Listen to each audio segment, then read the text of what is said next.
Okay, so we seem to now be live on Facebook. So welcome everyone to Mazel Tov Innovation and Justice's discussion about digital privacy in the law. My name is Nicole, and I will be monitoring today's discussion.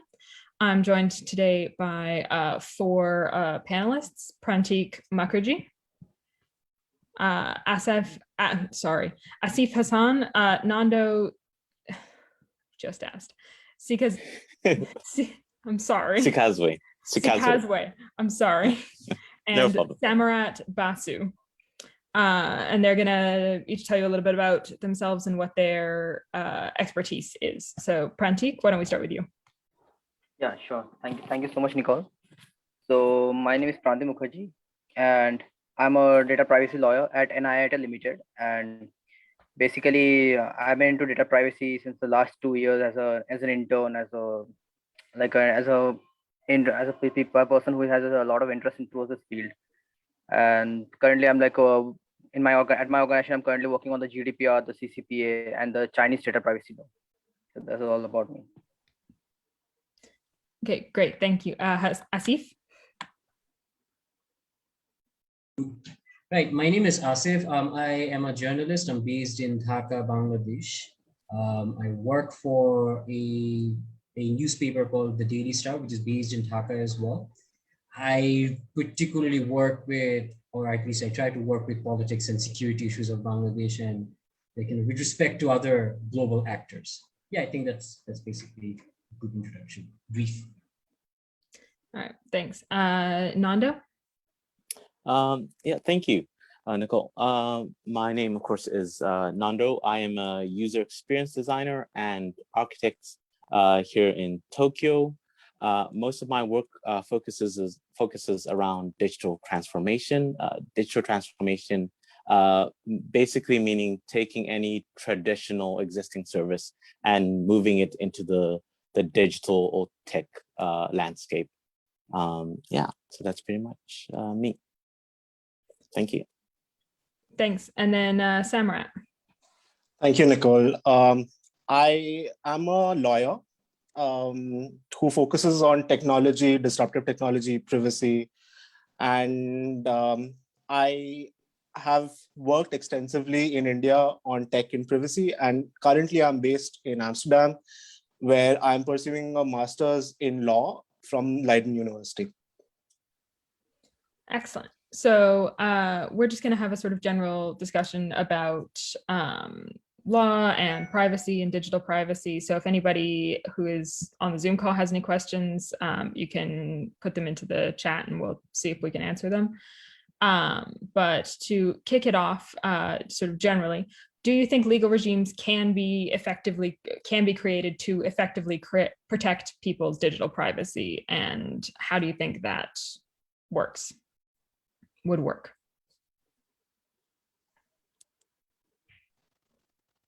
Any of our panelists can just jump in. I'm happy to jump in to kick it off. So I do think to a certain extent, it is possible to regulate digital privacy. It may be difficult, but as the GDPR has shown that it is definitely possible. I think the more interesting question is how we want to regulate privacy while at the same time fostering innovation and ensuring that we don't kill startups and other companies who have to manage and comply with a bunch of rules and regulations around privacy. So while protecting privacy is important, it should be married to ensure that innovation is not harmed. So I think that is the challenge. Okay. Do you think that laws are created a little bit too slowly to really be effective in protecting digital privacy, especially given the sort of rate of change that technology can have and how fast technology changes, whereas how slow laws are? On the contrary, I think it's a good thing that laws take some time and there's a process because it's a public debate about how we want to regulate and what the extent of regulation should be. So I think it's actually a good thing that it takes a little bit of time. And of course, laws do take time and technology moves much faster. But when laws and regulations do come in place, they are in often an effective check on unfettered access by big tech. Yeah. Yeah, and maybe just to continue on that, Fred, is that I do think there are certain restrictions in the way that laws are actually uptaken. A good case and example is that if you're developing any our AI healthcare app in America, for example, the FDA currently has a very rigid restrictions and frameworks in terms of developing those tools. And often what happens is that depending on where you are in that product development space, you might actually have to shift it to a different market because where the laws are actually a little bit more relaxed. And that is quite a big issue in terms of startups, in terms of bringing that openness up. And so I do feel that in a way, it's important that laws are given the space to develop, but there has to be, I think, more internal communication between different stakeholders. I think that's a big issue we have right now. There's not enough communication between the stakeholders. Yeah, like talking about the log, I like adding to my fellow and adding to the points of my fellow mates. So what I've observed is that the European Data Privacy Board is actually doing a great work on that. I mean, like they are actually publishing some of the other kind of regulations and white paper on, like just few days back, I saw that they have published on the regulation of virtual voice assistants, and apart from that, they have like bunched out a lot of compliance on cookies. So I think that they are actually keeping an apt amount of pace in the with the current technologies, and they're actually doing a lot of good work. Even I mean, with like since I will be talking about AI, so I mean Europe is actually creating a good example on that. If you have seen like AI, they have brought out a regulation on AI, which is yet to be passed, but yeah, they have come up with the first draft, and people are actually giving out their opinions on that. I mean, and I've been through a draft. I mean, it's quite impressive, and it can actually create an example, and it can basically encourage other countries to basically come up with their own AI regulations. I think that's how a country or a region basically keeps up with the current technology, and basically also fulfill the needs of the common people.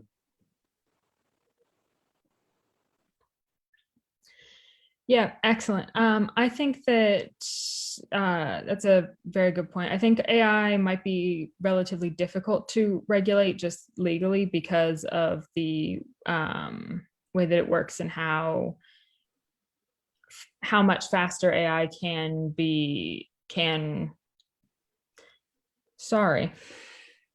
how much faster AI can assess consumer information than actual people can. And so by the time that something has gone wrong, the AI could have breached a whole bunch of people's data as opposed to just one or two, or as opposed to just a few people's data. And that's where you get sort of big scandals like the Cambridge Analytica thing and a whole bunch of those big data privacy issues. Asif, do you have any opinions about AI and security and how that might work? It's an interesting discussion where this is going. I mean, as Nando pointed out, especially for like healthcare startups in the United States, there's like a hefty regime of rules that they have to like sort of maintain, and which is why they often try to move to other markets. Like one of those companies, I have a friend who works at this company called VN Health, which is basically from Texas, but they work at the Nigerian market because it's easier to operate from Nigeria. Now, this is just one example when if we think about professionally or like the use of data privacy in a commercial setup. But if you try and understand things from a bit more, if you try and understand how pernicious this can be, like think about, and since we're talking about AI, I mean, the entire controversy regarding AI, and especially if you think about the use of AI in the United States, particularly, especially for the policing system, there are a lot of states who don't directly use AI, but they contract a third party, which is, of course, another US company, which contracts a Chinese company, which is not working with the government directly. And that Chinese company contracts someone else to do all the scanning and do all the, well, the pernicious thing that we are all aware of.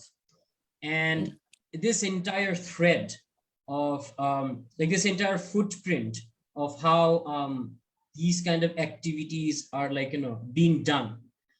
It's not like I'll be very honest, like being a very realist person, there are some good sides to using an AI or even for facial recognition. I worked at a facial recognition company once, so I understand that there are benefits.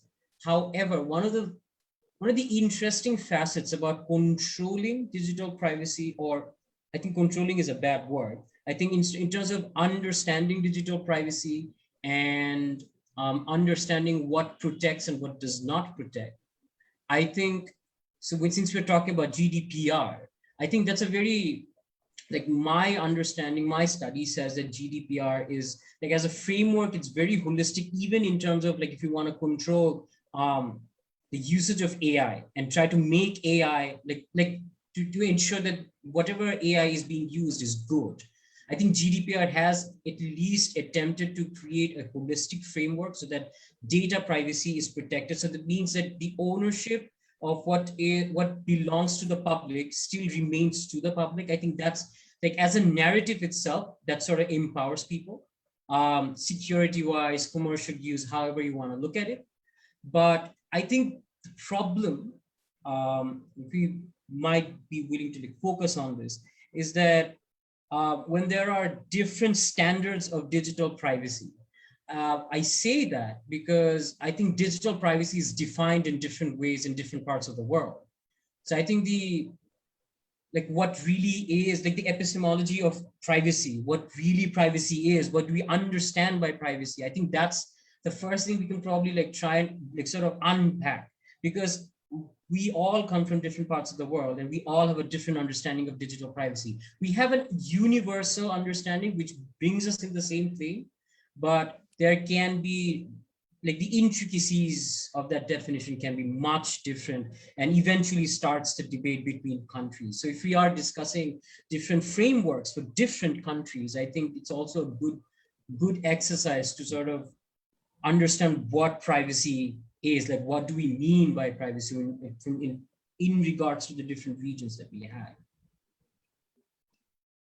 Yeah, and I think that's quite an interesting point as well, because there are also different levels at which countries are willing to respect people's privacy and digital privacy specifically. So, you gave the China example, and that obviously they have very little respect for individuals' digital privacy, and have even used things like AI to create a social scoring system, which then can affect how, whether you can get credit or employment or housing, anything like that. So I think if we're talking about legal frameworks, it's important to look at different countries and how they view individuals' privacy and things like that. So I think I would agree with you that the GDPR is relatively effective at building a framework that protects individuals' privacy, but I would like to step in here. So I think the GDPR and most privacy regulations around the world right now protect informational privacy, as opposed to protecting privacy in general, which is actually a constitutional right. That's where it flows from. And constitutionally, of course, it's understood in different manners in different parts of the world. But broadly speaking, it includes a physical notion of privacy of your home, that no one can physically intrude your private space or your body, for example, physical body, your home. So there's a physical privacy notion within the broad notion of privacy. Then there is territorial privacy. Again, territorial privacy could not just mean the inviolability of the home, but also surveillance in certain areas using CCTV cameras. And then there is communication privacy, which is basically letters, and your communication. Because historically, for example, in Europe, in European human rights law, privacy specifically protects the privacy of the letter, of the communication. And this is, of course, before digital media and email. So broadly, there are four notions of privacy: physical, territorial, communication, and informational. The GDPR only protects informational privacy. Yeah, I think that's actually also touches a very interesting code, which Samrat mentioned there. In terms of those levels of privacy, that's quite correct. When we talk about personal privacy, I suppose in this context, and for myself at our organization here at ACO Tokyo, we mainly work with as a consultancy, we work with different organizations around the world. And one thing I've seen when we get in terms of talking towards the user, the end user, so in this case, it might be whoever accesses that service, is that there's also a section of education that doesn't exist, in that your personal privacy is something you can recognize very quickly, right? I have to close my curtains right now, so I don't want other people to see that. But once you move into the digital space, especially right now, I'm sure some of us, our speakers and all of us here might have maybe lived in places where we call the next 1 billion users, which is people in the developing countries who are shifting to a tech society. People have not yet been educated in what their legal rights are on a personal level. And so when you jump into a digital space, it's almost like a wild, wild west, to the point that even in my side, people are taking advantage of that. They don't do it on purpose, but if I give the example of the GDPR, sorry, I always get the acronym wrong. The GDPR is fantastic, right? You access a website and it will tell you like, oh, these are the cookies, go through the settings and make sure everything's correct. What people are doing now is that they're playing a little bit with the psychology. You might see maybe some colors are in blue to consent, right? And maybe they use white to opt out, you know?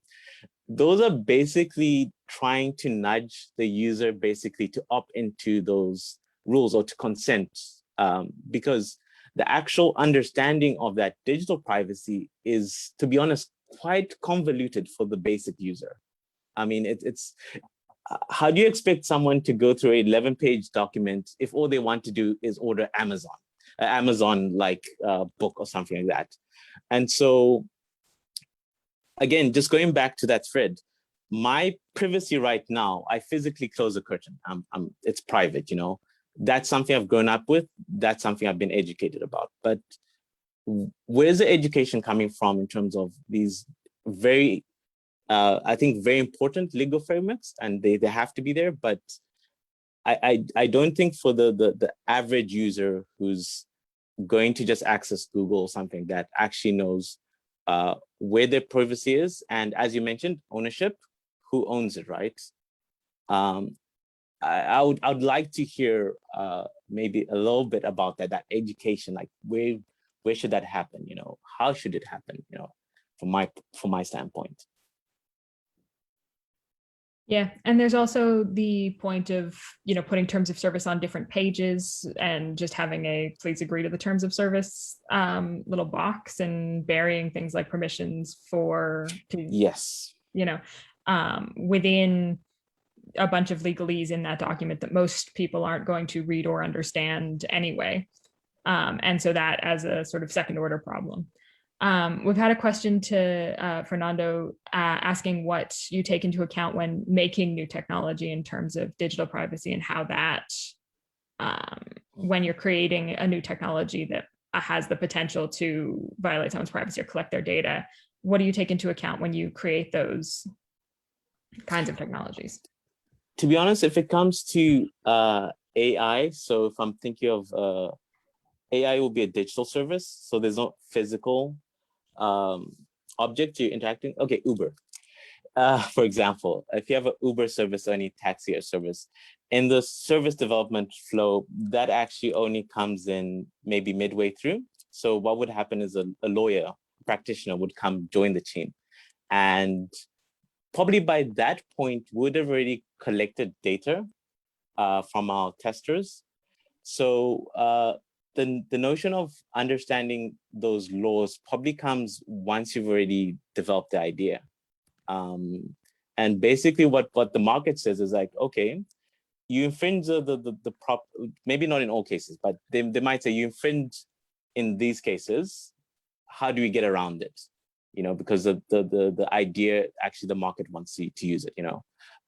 So unfortunately at this stage, it would probably come halfway through the actual development process. In terms of research, if you're looking at things like, and I think some of the other guests here will probably shed some light like this on this. If it's something to do in academia or in something like that in terms of machine learning, that process in terms of user privacy comes in much earlier. I think that's because academia has a bigger net in terms of external stakeholders who actually find out whether those you're breaking those specific laws.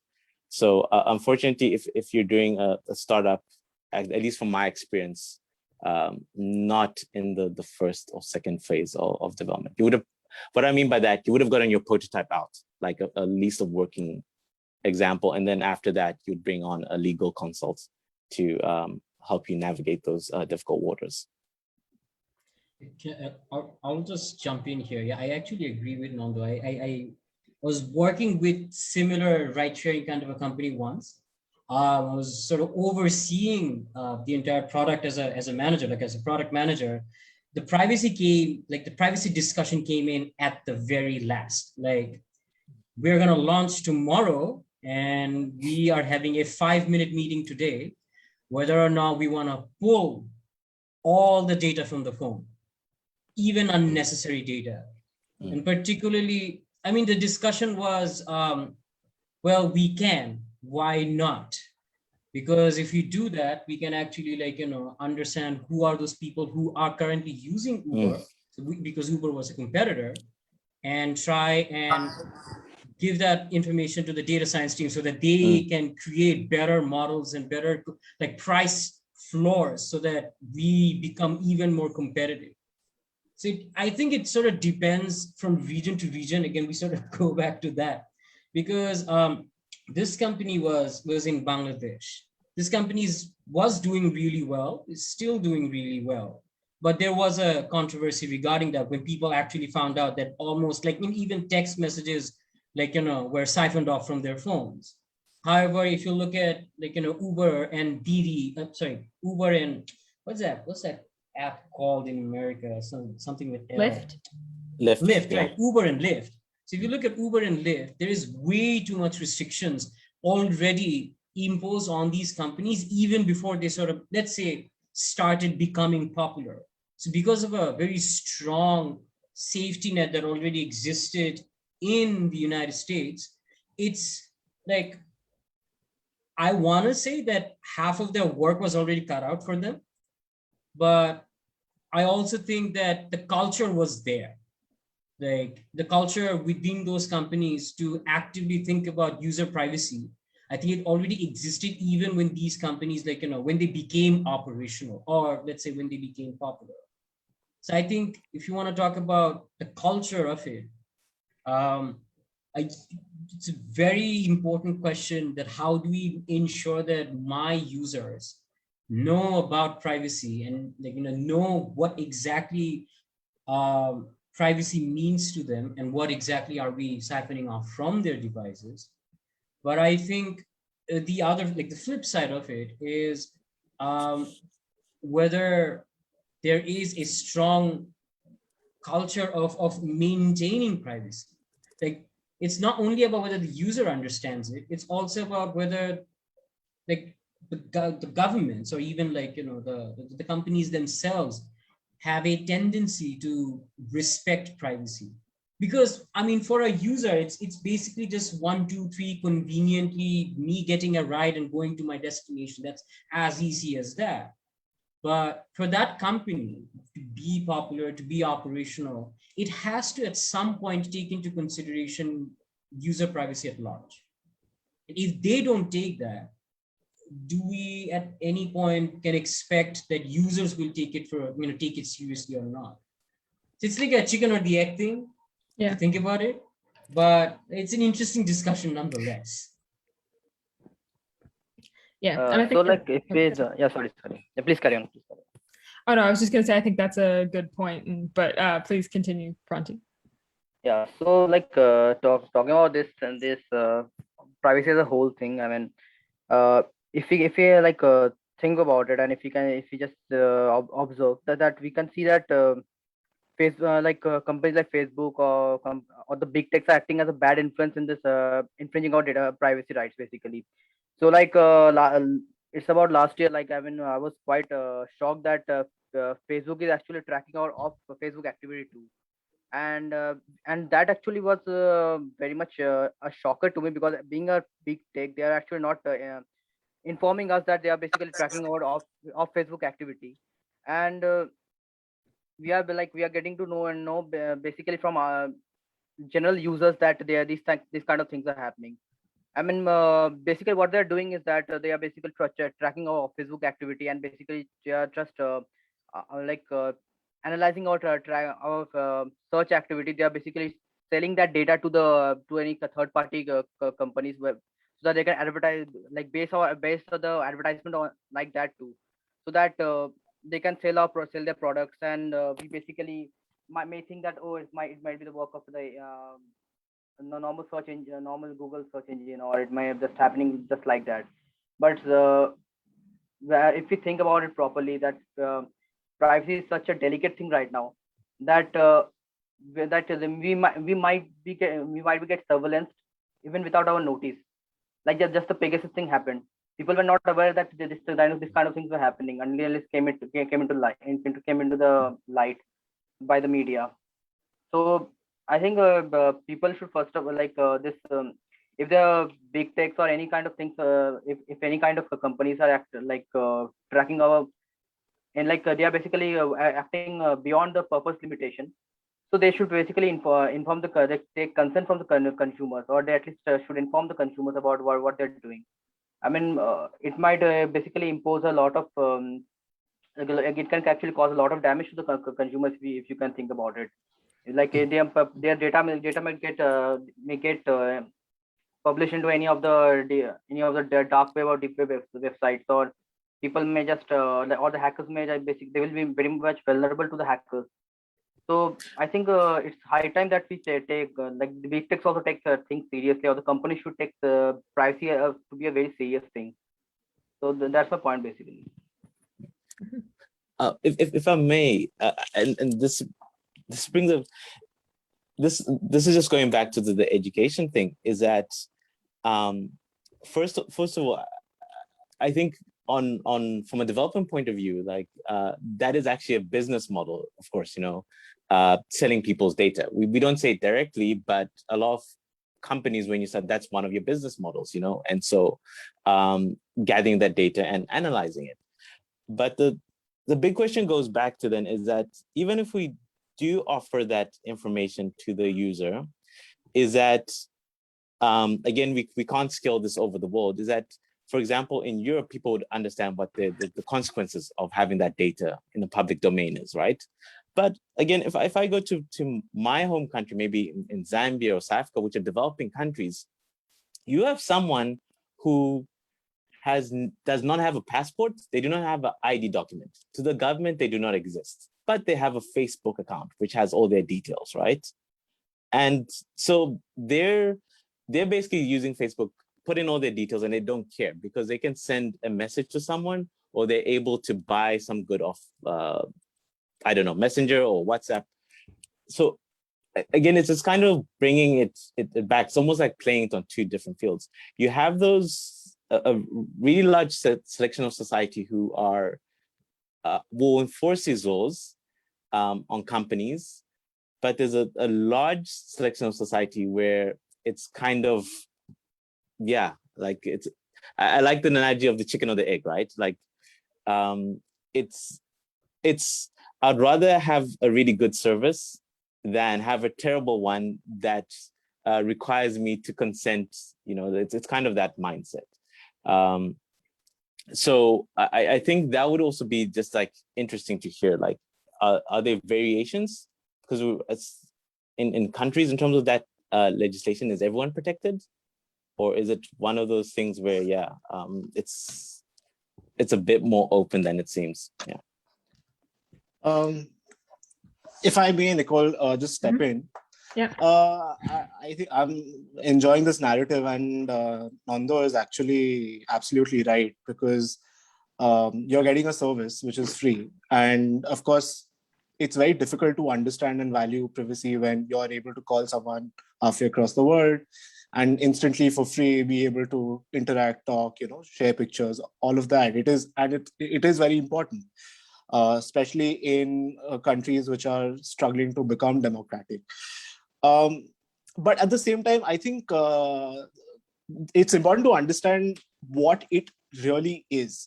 And I don't know if the panelists have had a chance to look at Shoshana Zuboff's stellar book on surveillance capitalism. But she basically talks about this as a human futures market. That's what these companies are trading on. And that's why the famous slogan that if you're not paying, then you're the product.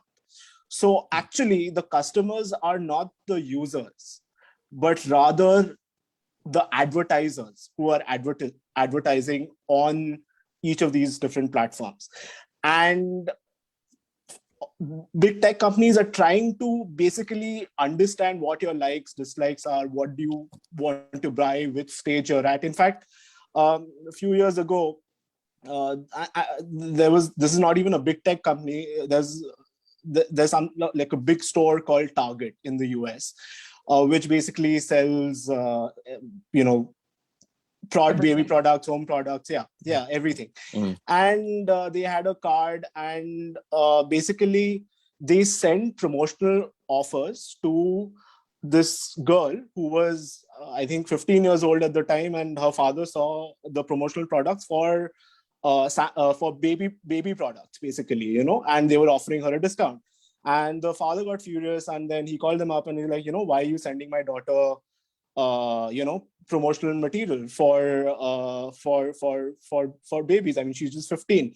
Then they apologized, they took it down. Later, the father called them back and said, I'm sorry, but I just found out that my daughter is pregnant. So this is the market, and they can basically, through your purchases or what you've searched, they can understand what your desires are, and that is the market that they're trading in, and they want to place that advertisement to the highest bidder. So to an everyday person, they will not really understand what this entire nexus is. But I think the change and shift is that, okay, if you are not the customer and you are the product, then maybe there should be some profit sharing. You should be paid to receive these advertisements, and you should have an option to alternatively pay and become the customer, like as a Netflix user or something, where you're paying and you're the customer and they're providing you a service. So either pay money or like compensate the users in some way or form, or give them an option to at least subscribe or pay for the service, whatever the service may be. Yeah, so we've had a question in the chat, which is, shouldn't the government of each country, according to the pertaining situation, get involved and make sure that there are certain checks and balances for companies to access people's data, along with creating certain awareness campaigns to sort of teach people about digital privacy? And I think I would personally agree in the sort of best case scenario that's what should happen, but a lot of countries, governments, sort of have other things that they're working on and worried about, and B, are not necessarily in a position to turn down, or make those sort of awareness campaigns. There may not be the infrastructure, there may not be the education, that kind of thing. So I think it's ideally, yes, it would be the government's, individual government's job in different situations. But I think that there are a whole bunch of sort of factors that go against that, or can, what's the word I'm looking for? I want to say mitigate that, but harsher. Yeah, so does anybody else have any sort of opinions on that question? Just. So like, if I'm not wrong, like last year when this thing Facebook, not Facebook, WhatsApp privacy policy this thing was going on. I mean, people were objecting to the privacy to the WhatsApp's new privacy policy. So I think WhatsApp took this defense basically. What Anando just said that that we are using this software or the platform for free, and they basically needs his advertisers for to earn the revenue for the company. But yeah, like for the at the same time, like just as I was talking about Facebook, I'm not against a big tech or a company earning their revenue, but like at least like what Facebook was doing, that they were like tracking our of Facebook activity without the consumers letting it be known about the whole situation.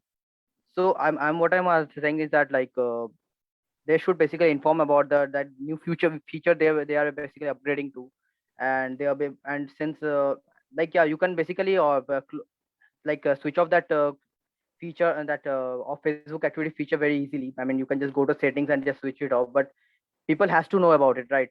I mean, they have to know that there's a some certain kind of upgrade which has come up to this platform, and they can basically opt they can basically opt to turn that or opt out from that kind of activity. So I think what I'm asking is that the consumer should be known about that thing.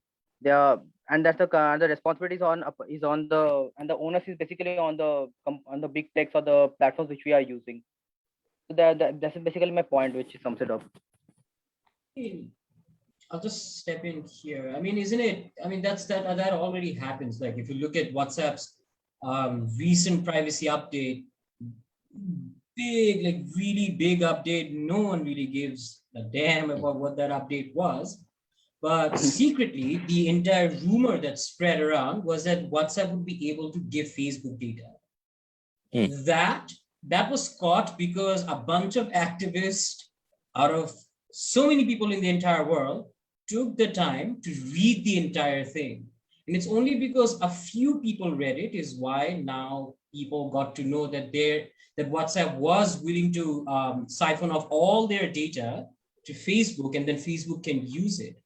The thing is, companies in most occasions, at least most of the times, they do let you know over pages and pages or screens of screen after screen of very big terms and conditions exactly what they're introducing. Like even if you want to, like for instance, if you have an app on your phone right now, and so let's just put a face on this app. Let's say that you have I don't know, Uber Eats on your phone, and you know Uber Eats is going to release an update tomorrow. So you delete Uber Eats from your phone. And if you go to the Play Store, if you search for Uber Eats, you're going to see like when the updated version comes in, like they do tell you exactly what are the updates that they have included. If you want, you can also try and understand, like they also include information about the engineering of those new improvements as well. Like if you're so willing, if you want to look into that. So they do include all those things. No one really reads those things. So the question really becomes as to who teaches the users, in most of these cases, who teaches the users to look deeply into what information exactly are they willing to share. Because the discussion, I think, what we are having, which was very interesting, is like the entire trade-off. Like because this app is making it so convenient for you to use very low bandwidth and make a call from a remote part in, let's say in India to, I don't know, somewhere in Toronto. You do that, you have a conversation, very low bandwidth, the conversation is very nice. So there is not a lot of user experience friction going on. Because you're giving that experience to a user, they're not really willing to read page after one or screen after one of terms and conditions, trying to know what exact information are they giving off to these companies. Like I would if I have with my admittedly limited experience, like I think like teaching. So one of the things that I've seen work, like I've seen that this has worked, is that when you create a bit of difficulty for users, to use that app. I think like if you make the entire user flow very, very simple without any kind of friction, they literally just want the end product or the end result to happen as soon as possible. But when you add a lot of friction before they get to that end result, they probably won't like it once or twice, but the third time they would look at what exactly is that entire friction. One of the experiments that I've noticed work was that one of the product updates, I won't name where, one of the product updates required the user to sign off on a new term and condition. So it was not like, because when you download an app, you basically agree to the term and conditions, but because this is a completely new vertical, they had to again agree to a new set of terms and conditions. So this company, what they did was before you start using this, the new vertical or the new app within that entire platform, you had to read the entire thing for the I agree checkbox to actually appear. So that made sure, so of course, some users are going to fall through the cracks. Some users are just going to scroll down, click on it, check it out, and click on the checkbox and just start using the app. But there are going to be a significant amount of people who, or at least data suggested that there were significant amount of people who actually read the entire thing. So there needs to be a balance between simplicity and creating the necessary friction, like what we call the necessary evil, right? So there needs to be a necessary friction which induces a user to actually read and care about the kind of information that they're giving out. Because it's so easy to make users fall in love with simplicity and smooth user interfaces that they just don't really care about what's really happening, right? I think that's my 2 cents on it. But of course, others might have a better opinion on this. Yeah. Actually, I just also have to just agree with Asif. One way that we could do is, at least from my side, I did say in the product development stage, you can have a lawyer come in. A good way to catch user is definitely that friction. And another example I've seen recently is that you can actually just make someone type in their name to consent. So again, clicking yes is automatic, so that's easy, but physically typing to consent is one. And then the other way is also, as you start the application, we have something called onboarding, and onboarding is quite a general term, but in essence, it's just educating someone how to use the app and et cetera, et cetera. At that stage, you could also include some of the core points in terms of privacy. But again, I feel we would, as someone working in that side of the fence, I would need advice. I would be what is important to the user in terms of their privacy? Is asking a photo too much, or is asking their date of birth too much? So I think. Sorry, just Samrat's been waiting for a minute. No, Go ahead. Just building on that point, I actually agree with Asif 100%. I think consent is broken. It really doesn't work.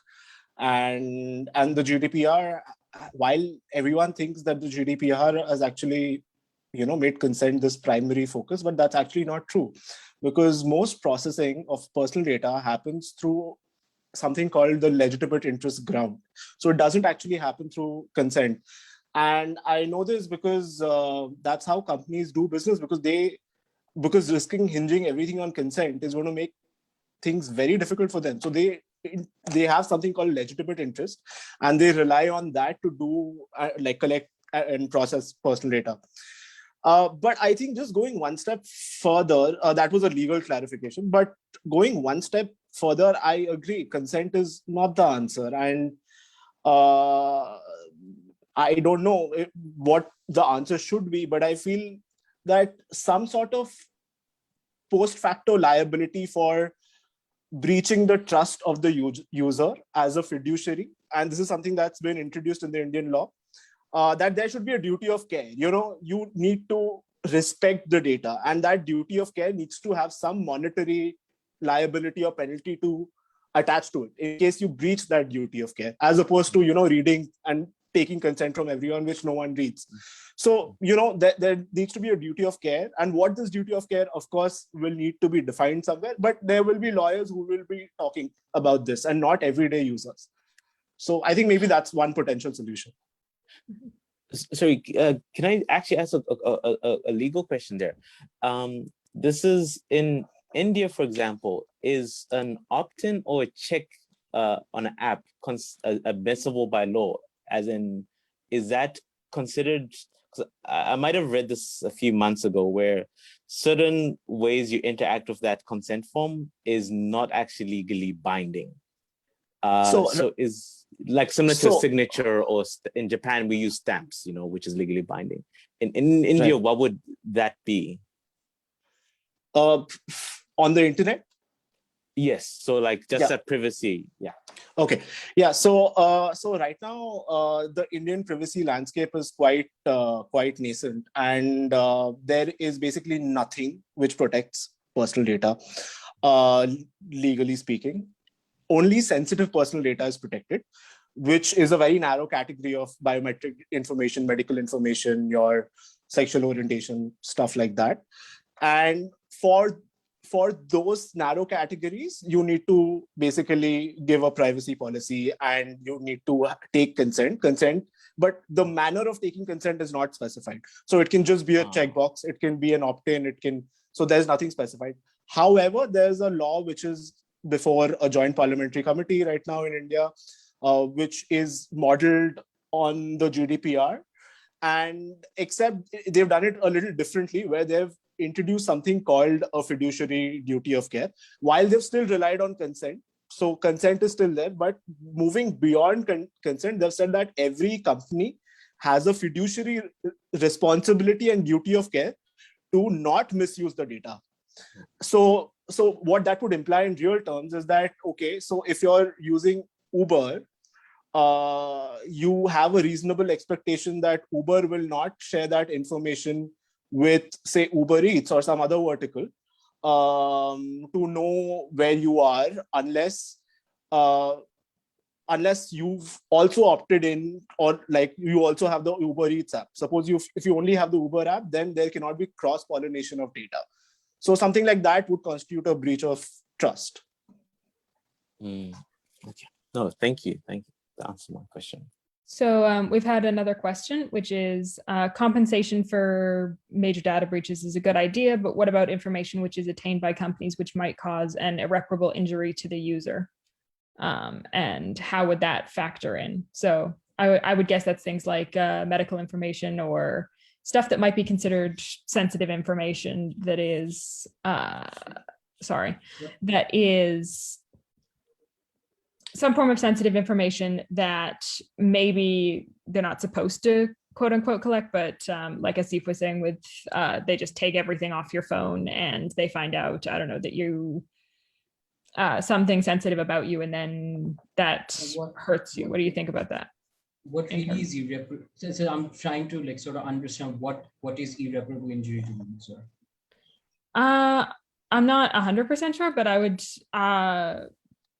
my guess is it's something along the lines of, if you find out that somebody is gay in a country where it's illegal to be gay, and then that gets passed on to security services or whatever, and they, or that gets, you tell somebody something like that, and that gets out, and then they get put in prison or killed or something like that, that would be some sort of irreparable injury, things like that.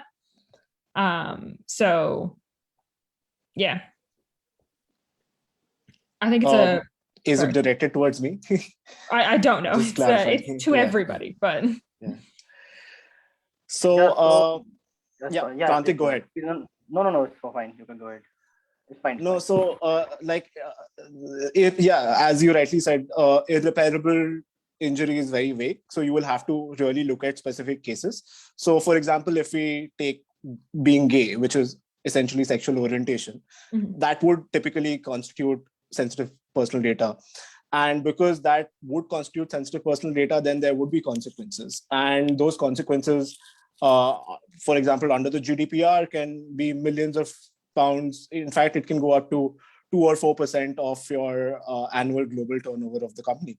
So when that risk is attached, then automatically people are more careful. In fact, just last week, I believe TikTok was fined 700 million euros in Europe for violating children's privacy, because children were using TikTok and they did not have an efficient age verification system, because no one has. But now they've now been forced to have an age verification system, and like they've actually got something that works now, I think, in Italy. So I think it's an ongoing battle, and and the needle is always moving. Yeah. Prantik, did you want to add something? Yeah, so like if you talk about irreparable injury to the user, I mean, first of all, like if you go by by a hypothetical situation, just as you said that about like considering the sexual orientation of a person, and first of all, like we have to see that how the basically we have to see that which country is it basically. I mean, how the laws, what's the political structure of that country. So if you like going to like if you consider some of like a stringent country where I think the basic rights are not there, like North Korea. So there we can like talk about like that we have a right to privacy, or I just want my rights to be there, or like I have a like you like where the government basically surveillance people on every activity, so that they don't go against the government. So basically we can't talk about irreparable injuries there. But if you like to talk about any of the nations like in Europe or in the West, or any of the developing nations here where they have a good political structure, or like they are basically considering privacy to be a right. So there we obviously the government will take some actions, like as I think Samrat may remember that this year only this Air India the case happened, where a lot of like from the database, a lot of the data was basically leaked to other users, to other people. I mean, that basically that type of breach actually hampers the right of a person, and basically those they are basically very much vulnerable to any kind of they are very much vulnerable to any kind of like maybe surveillance activity, or maybe they're very much vulnerable to any kind of cyber attack. So like the degree of the gravity of considering irreparable injury is basically I mean, you have to basically look at the situation basically, and if like suppose suppose a person's phone number has been basically published in many websites, I mean, which can't be traced back. Like if you consider like if you go by the dark web or deep web, I mean, there are a lot of websites which we can't basically track. I mean, even we are in India, we have a computer emergency response team which basically do like basically take consider all this incident response activity, and basically what happens is that we have to basically consider that how the things are, and how the approach should be taken. But since the thing is here that if the data is being published in places where there's no access to it, or even the government authority can't do anything about it, so it's actually causing even a simple data like phone number can cause an irreparable damage to a person. So basically this is my basically this is my point about basically this is my point about on considering irreparable injury, and on the context that it basically depends on various situation and various circumstances on which it's happening. Yeah, and so Asli, if you wanted to talk about the Pegasus leak just before we end here, we might go a little bit over an hour if that's okay. Yeah, so the Pegasus leak that's been in the news for the last week or so. You want to talk about that? Yeah, but I also wanted to sort of introduce two questions regarding the discussion that we're having now. So should I just, okay, I'll just tag this, try and connect both these things, although might be like a bit difficult. Like in terms of like the discussion that's happening in terms of like irreparable injury, right? I think if you bring up, like I have two, I wouldn't say responses, but there are two questions particularly, like especially if you look at GDPR, right? And the new laws that the entire framework imposes so much expenses and costs in terms of ensuring security. I think that sort of automatically crowds out small startups.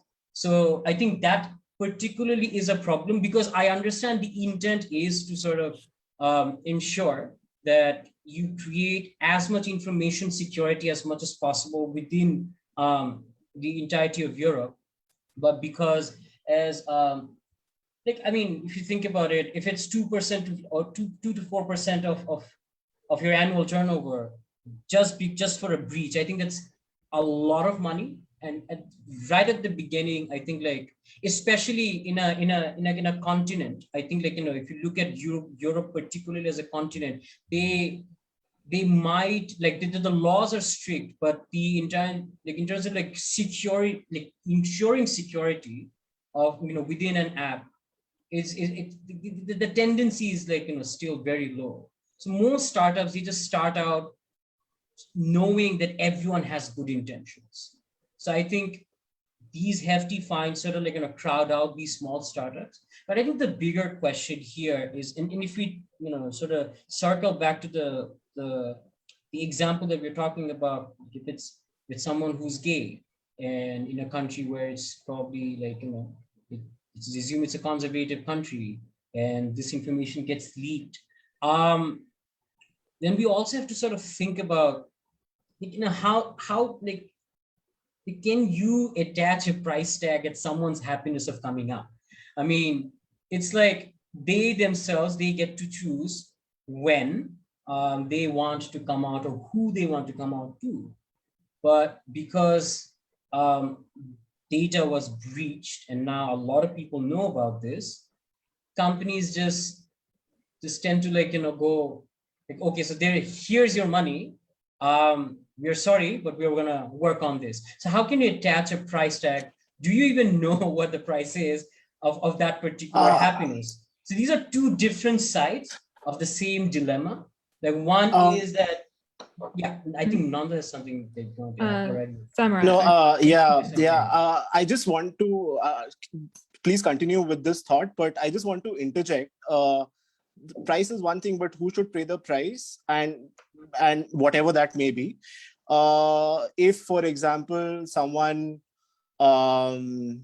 shares publicly on Instagram that XYZ from his or her school or university is gay, and then should Instagram be paying compensation for it? Because now it's publicly available through Instagram, and Instagram sort of act like a public square where it was advertised. So these are also interesting questions to think about. Yeah. Yeah. So this is quite an interesting discussion, but just if we want to talk about the Pegasus leak, we're sort of running out of time on this. So Asif, the Pegasus thing that you want to talk about? Right. So I was like I'm grossly consumed with surveillance and like surveillance industry. One of the things, because I mean, when I got to know that this is going to be a webinar, particularly on digital privacy, like the first thing that came to my head was like, surveillance and the industry surrounding surveillance. I think we discussed this a bit. But I mean, so this is what I particularly think, because like if you want to try and understand where exactly does surveillance start, like, I mean, military innovation has always been a thing. Like it has always been a thing throughout history. But when we talk about intelligence in particular, so this one industry, while it boasts saying that this is probably the second oldest profession in the entire world, has only started to develop maybe after World War II and significantly developed after Cold War, right?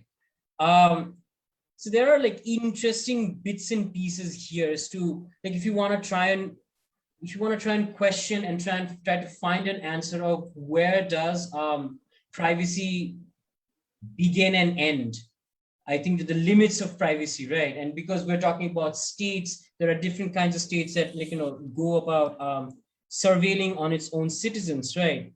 Like the first thing that like the entire Pegasus, when the controversy started, one of the stories that surfaced was of an Azerbaijan journalist who had to flee to Turkey, knowing that her devices had the Pegasus technology in them, right?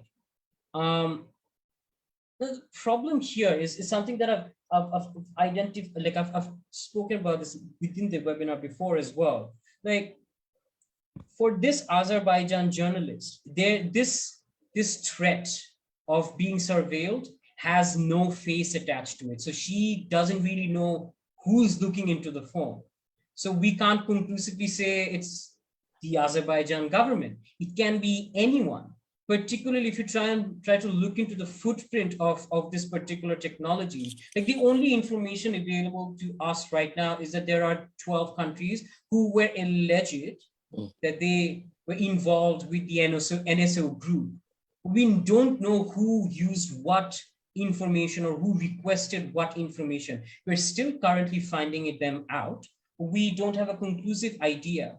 So for this Azerbaijan journalist who randomly woke up at night to the news that her phone is being surveilled, has no clue as to who is receiving that information. So someone, some informant who was working with this journalist, like whether that data was compromised or like whether the microphone or the video camera was turned on when she was having dinner with her family and having a conversation.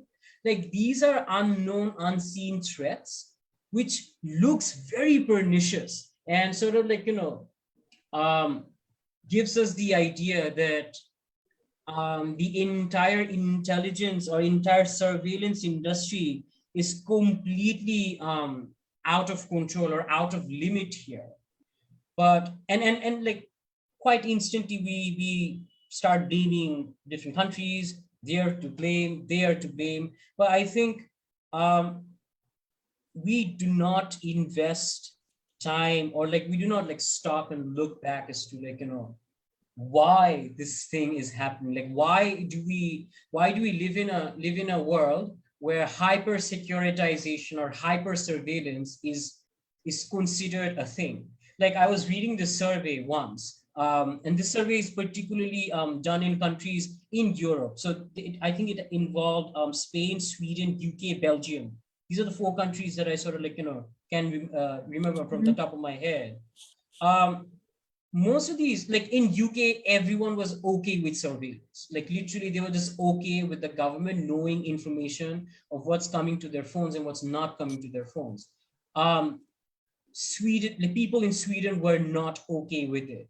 However, every country were okay with their government surveilling on foreign nationals, especially the minority community.